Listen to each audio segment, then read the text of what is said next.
ito ay rated SPG. Striktong patnubay at gabay ng magulang ang kailangan. Akala ni Marites ay pagkatapos niyang ipakilala ang sarili niya sa mga Guerrero ay maayos na din ang gusot sa dalawang pamilya na Guerrero at Montenegro.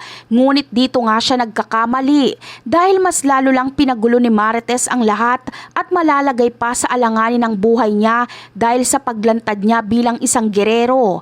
Sa ngayon ay hindi na lang si Pilar ang gustong tapusin silang mag-ina, kundi pati na rin si Miguelito at Roberto. Ang dahilan ni Pilar kung bakit niya gustong tapusin ang mag-inang Tinding at Marites ay dahil gusto niyang makapaghiganti kay Tinding dahil sinisisi niya si Tinding kung bakit hanggang ngayon ay hindi niya naramdaman kay Don Gustavo ang pagmamahal na inaasam-asam niya.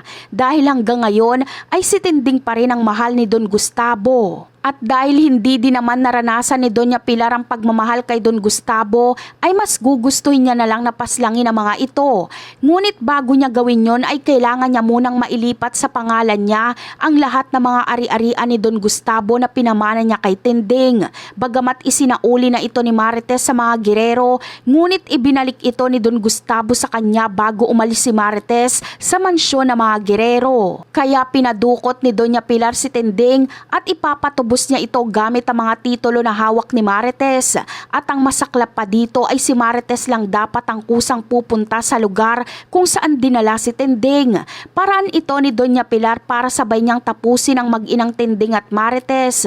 Ngunit hindi magagawang mapaslang ni Doña Pilar ang mag-ina dahil agad na darating sila Ramon at Tanggol para iligtas si Tinding at Marites. Kaya mukhang si Doña Pilar ang malalagay sa alanganin at ito ang mapapaslang. Siguradong mas lalong manggagalaiti si Roberto sa mga Montenegro dahil sa mangyayari kay Doña Pilar. Ganon din si Olivia. Labis niyang ikakagalit ang pagkawala ng kanyang ina, lalo na't ang dahilan nito ay si Marites at Tinding.